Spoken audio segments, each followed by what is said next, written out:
नमस्कार साथियों, vision super 30 online classes में आपका हार्दिक स्वागत है। मैं हूं विक्रम पटेल। आज हम पढ़ेंगे आउटब्रीडिंग और उनके प्रकारों के बारे में। तो आइए शुरू करते हैं। सबसे पहले बात करें आउटब्रीडिंग यानी बाह्य प्रजनन। तो इसकी परिभाषा की बात करें तो इसकी परिभाषा इस प्रकार है: 6 पीढ़ी के ऊपर या अन्य असंबंधित नर व मादा पशुओं में जब पारस्परिक मैटिंग करवाते हैं तो इससे जो संतति प्राप्त होती है उसे कहते हैं आउट ब्रीडिंग। इसका एग्जाम्पल हो जाएगा जैसे गिर गाय और साहिवाल सांड। ये दोनों क्या है? असंबंधित पशु है। यहाँ फिर इसका एग्जाम्पल एक और हो सकता है गिर गाय और गिर सांड। लेकिन इसमें शर्त यह है कि ये दोनों जो पशु होते हैं गिर गाय और गिर सांड, ये 6 पीढ़ी के ऊपर होने चाहिए। 6 पीढ़ी के अंदर हो गए तो वो हो जाएगी इनब्रीडिंग। और आउटब्रीडिंग है। आउटब्रीडिंग से क्या होती है कि पशुओं की व्यक्तिगत अच्छाई बढ़ती है, यानी कि पशुओं की इंडिविजुअल मेरिट बढ़ती है और जो पशुओं के प्रजनन मूल्य है वो कम हो जाते हैं, यानी कि ब्रीडिंग वैल्यू घट जाती है। अब बात करें आउटब्रीडिंग के उद्देश्यों के बारे में, तो इसका पहला उद्देश्य है नई नस्ल के पशु तैयार करना। आउटब्रीडिंग का पहला एग्जाम्पल हो जाएगा नई नस्ल के पशु तैयार करना। दूसरा उद्देश्य हो जाएगा जो अच्छे असंबंधित पशु होते हैं, जो मनोवांछित गुण दर्शाते हैं, उन पशुओं के जो सांड होते हैं, उन सांडों के जो गुण है वो संतति में लाना। यानी कि अच्छे असंबंधित पशुओं के जो सांडों के जो गुण होते हैं वो संतति में लाना। ये हो जाएंगे आउटब्रीडिंग के उद्देश्य। अब हम बात करते हैं आउटब्रीडिंग के प्रकारों के बारे में। तो आउटब्रीडिंग 4 प्रकार की होती है। पहली आउट क्रॉसिंग, दूसरी क्रॉस ब्रीडिंग, तीसरी ग्रेडिंग अप और चौथी हाइब्रिडाइजेशन। तो ये आउटब्रीडिंग के हो जाएंगे 4 प्रकार। हम बात करें आउटब्रीडिंग के पहले प्रकार आउट क्रॉसिंग की, तो इसकी परिभाषा इस प्रकार हो जाएगी: एक ही नस्ल के, यानी कि एक ही शुद्ध नस्ल के असंबंधित नर व मादा पशुओं में जब पारस्परिक मैटिंग करवाते हैं तो इसे हम कहते हैं आउट क्रॉसिंग। इसका एग्जाम्पल हो जाएगा शुद्ध गिर गाय और शुद्ध गिर सांड। इसमें कंडीशन ये होती है कि ये भी जो नस्लें होती है ये 6 पीढ़ी के ऊपर होनी चाहिए, यानी कि 4 से 6 पीढ़ी के अंदर हो जाएगी तो वो हो जाएगी इनब्रीडिंग। तो इसमें कंडीशन ये होगी कि ये जो गिर गाय और गिर सांड होते हैं जो शुद्ध होने चाहिए, एक तो प्योर होने चाहिए और एक 6 पीढ़ी से ऊपर होने चाहिए। इसे हम कहेंगे आउट क्रॉसिंग। अब बात करें आउट क्रॉसिंग के क्या क्या बेनिफिट है। तो आउट क्रॉसिंग क्यों करवाते हैं? क्योंकि कोई भी खराब नस्ल होती है उस नस्ल को सुधारने के लिए पहला उद्देश्य हो जाएगा खराब नस्ल को सुधारने है तो आउट क्रॉसिंग का उपयोग किया जाता है। दूसरा हो जाएगा दुग्ध उत्पादन और उत्तेजना जैसे गुणों में बढ़ोतरी करना। और तीसरा हो जाएगा जब हम पशुओं को प्रजनन से पूर्व सावधानी पूर्वक यदि पशुओं का सिलेक्शन करके उनमें मैटिंग करवाए तो हम पशुओं के जो जेनेटिक फैक्टर है उनको स्थिर कर सकते हैं। तो ये हो जाएंगे आउट क्रॉसिंग के लाभ। एक बार हम वापिस समझते हैं। बात करें अगर आउट ब्रीडिंग के परिभाषा की, तो 6 पीढ़ी के ऊपर या अन्य असंबंधित नर व मादा पशुओं में जब पारस्परिक मैटिंग करवाते हैं तो इसे हम कहते हैं आउट ब्रीडिंग। और आउट ब्रीडिंग से पशुओं की व्यक्तिगत अच्छाई इंडिविजुअल मेरिट बढ़ती है और पशुओं की ब्रीडिंग वैल्यू यानी कि प्रजनन मूल्य है वो पशुओं के घट जाते हैं। बात करें आउट ब्रीडिंग के उद्देश्यों के बारे में, तो आउटब्रीडिंग का पहला उद्देश्य यही है कि नई नस्ल के पशुओं को तैयार करना, नई नस्ल तैयार करना। दूसरा उद्देश्य हो जाएंगे जो अच्छे असंबंधित पशु है, जो पशु मनोवांछित गुण दर्शाते हैं, उन पशुओं के जो सांड होते हैं उन सांडों के गुण है वो संतति में लाना। तो ये हो जाएंगे आउटब्रीडिंग के उद्देश्य। अब हम बात करें आउटब्रीडिंग के प्रकारों के बारे में, तो आउटब्रीडिंग 4 प्रकार की होती है। पहली आउट क्रॉसिंग, दूसरी क्रॉस ब्रीडिंग, तीसरी ग्रेडिंग अप और चौथी हाइब्रिडाइजेशन। अब बात करें आउट क्रॉसिंग के परिभाषा की, तो इसकी परिभाषा इस प्रकार है: एक ही शुद्ध नस्ल के असंबंधित नर व मादा पशु, यानी कि नस्ल तो एक ही होगी, उसमें जो पशु होते हैं वो 6 पीढ़ी के ऊपर होते हैं, यानी कि असंबंधित नर व मादा पशु होंगे। तो इसकी परिभाषा हो जाएगी एक ही शुद्ध नस्ल के असंबंधित नर व मादा पशुओं में पारस्परिक मैटिंग करवाते हैं उसे कहते हैं आउट क्रॉसिंग। एग्जाम्पल हो जाएगा शुद्ध गिर गाय और शुद्ध गिर सांड का जो क्रॉस होता है।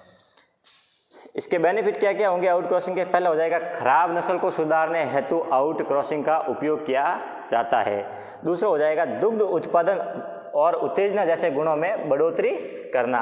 तीसरा हो जाएगा, यदि हम पशुओं को प्रजनन से पूर्व सावधानी पूर्वक उनका सिलेक्शन करके मैटिंग करवाए तो हम पशुओं के जो जेनेटिक फैक्टर होते हैं उनको स्थिर कर सकते हैं। तो ये थी आउट क्रॉसिंग के बारे में। अब हम पढ़ेंगे क्रॉस ब्रीडिंग। अब हम आउट ब्रीडिंग के दूसरे प्रकार के बारे में पढ़ते हैं, यानी क्रॉस ब्रीडिंग के बारे में पढ़ते हैं।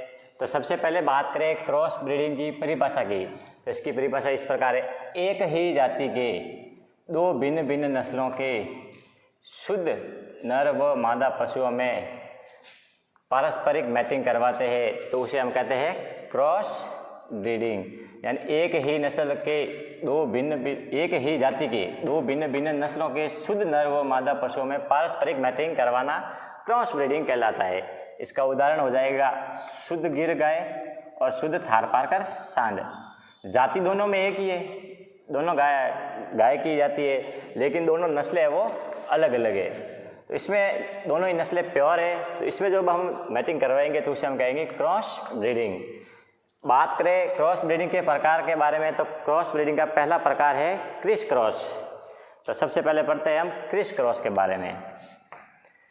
इसकी परिभाषा हो जाएगी, दो भिन्न भिन्न नस्लों के नर व मादा पशुओं की अल्टरनेट रूप से मैटिंग करवाना, यानी कि एकांतरित रूप से संभोग करवाना, क्या कहलाता है? Criss cross. तो दो भिन्न भिन्न नस्लों के नर व मादा पशुओं की अल्टरनेट मैटिंग को हम क्रिस क्रॉस कहते हैं। इन दो नस्लों की अल्टरनेट मैटिंग से जो मादा संतति उत्पन्न होती है उसको पुनः मादा जनक की नस्ल के नर से क्रॉस करवाते हैं, और उससे जो संतति उत्पन्न होती है उस संतति में 2 से 2/3 गुण अपने तात्कालिक पिता से आते हैं और 1/3 गुण दूसरी परियोग की गई नस्ल से आते हैं। यानी कि ये जो दो भिन्न भिन्न नस्लें हैं, इन नस्लों की जब अल्टरनेट मैटिंग करवाते हैं तो उससे जो मादा संतति उत्पन्न होती है उस मादा संतति की पुनः मादा जनक की नर से जब मैटिंग करवाते हैं या क्रॉस करवाते हैं तो उससे जो संतति उत्पन्न होती है मादा संतति, उसमें 2 से 3 बटा गुण अपने तात्कालिक पिता से आते हैं और 1/3 गुण दूसरी प्रयोग की गई नस्ल से आते हैं। ये हो गया क्रिस क्रॉस के बारे में। अब हम पढ़ते हैं ट्रिपल क्रॉसिंग। इसको हम रोटेशनल क्रॉसिंग भी कहते हैं। इसकी परिभाषा हो जाएगी, जब एक साथ 3 भिन्न भिन्न नस्लों के नर व मादा पशुओं की रोटेशन से मैटिंग करवाते हैं तो इसमें जो 2 नस्लों की मैटिंग से जो मादा संतति उत्पन्न होती है उसको तीसरी नस्ल के नर से क्रॉस करवाते हैं तो इसे हम कहते हैं ट्रिपल क्रॉसिंग। यानी जब एक साथ 3 भिन्न भिन्न नस्लों के नर व मादा पशुओं की रोटेशन यानी कि क्रमवार रूप से मैटिंग यानी कि संभोग करवाते हैं तो इसमें जो पहले 2 नस्लों की जो मैटिंग होती है उससे जो मादा संतति उत्पन्न होती है उसको तीसरी जो नस्ल के नर होता है उसे क्रॉस करवाते हैं। तो ये जो प्रक्रिया होती है, ये जो मैटिंग होती है उसको हम कहते हैं ट्रिपल क्रॉसिंग। एक बार हम वापस समझते हैं। बात करें क्रॉस ब्रीडिंग के परिभाषा की, तो इसकी परिभाषा हो जाएगी, एक ही जाति के 2 भिन्न भिन्न नस्लों के शुद्ध नर व मादा पशुओं में पारस्परिक मैटिंग करवाने को क्रॉस ब्रीडिंग कहते हैं। एग्जाम्पल हो जाएगा शुद्ध गिर गाय और शुद्ध थारपारकर सांड। बात करें क्रॉस ब्रीडिंग के प्रकारों के बारे में, तो पहला प्रकार है क्रिस क्रॉस। इसकी परिभाषा हो जाएगी, 2 भिन्न भिन्न नस्लों के नर व मादा पशुओं की अल्टरनेट मैटिंग को हम क्रिस क्रॉस कहते हैं। इन 2 नस्लों के नर ये जो 2 भिन्न भिन्न नस्लों के नर व मादा पशु है, इनसे जो मादा संतति उत्पन्न होती है उसका जब हम पुनः मादा जनक की नस्ल के नर से क्रॉस करवाते हैं तो उससे जो मादा संतति उत्पन्न होगी उसमें 2/3 गुण है वो तत्कालीन पिता से आएंगे और 1/3 गुण दूसरी प्रयोग की गई नस्ल से आएंगे। बात करें क्रॉस ब्रीडिंग के दूसरे प्रकार के बारे में, तो दूसरा प्रकार है ट्रिपल क्रॉसिंग। इसको हम रोटेशनल या क्रमवार क्रॉसिंग भी कहते हैं। जब एक साथ 3 भिन्न भिन्न नस्लों के नर व मादा पशुओं की रोटेशन यानी कि क्रमवार मैटिंग करवाते हैं तो इसमें जो 2 नस्लों की मैटिंग से मादा संतति उत्पन्न होती है उसकी जब तीसरी नस्ल के नर से क्रॉस करवाते हैं तो इसे हम कहते हैं ट्रिपल क्रॉसिंग। अब हम क्रॉस ब्रीडिंग के तीसरे प्रकार के बारे में पढ़ते हैं। क्रॉस ब्रीडिंग का तीसरा जो प्रकार होता है वो होता है बैक क्रॉस। इसकी परिभाषा यदि बैक क्रॉस के परिभाषा की बात करें तो 2 भिन्न भिन्न नस्ल के शुद्ध नर व मादा पशुओं में जब पारस्परिक मैटिंग करवाते हैं तो इस पारस्परिक मैटिंग से जो मादा संतति उत्पन्न होती है उस मादा संतति को पुनः अपने शुद्ध पैतृक से मैटिंग करवाई जाती है या संभोग करवाया जाता है। तो इससे हम कहते हैं बैक क्रॉस। और इस बैक क्रॉस का उपयोग है वो पशुओं के जेनेटिक स्टडी में किया जाता है, यानी कि आनुवांशिक अध्ययन में किया जाता है।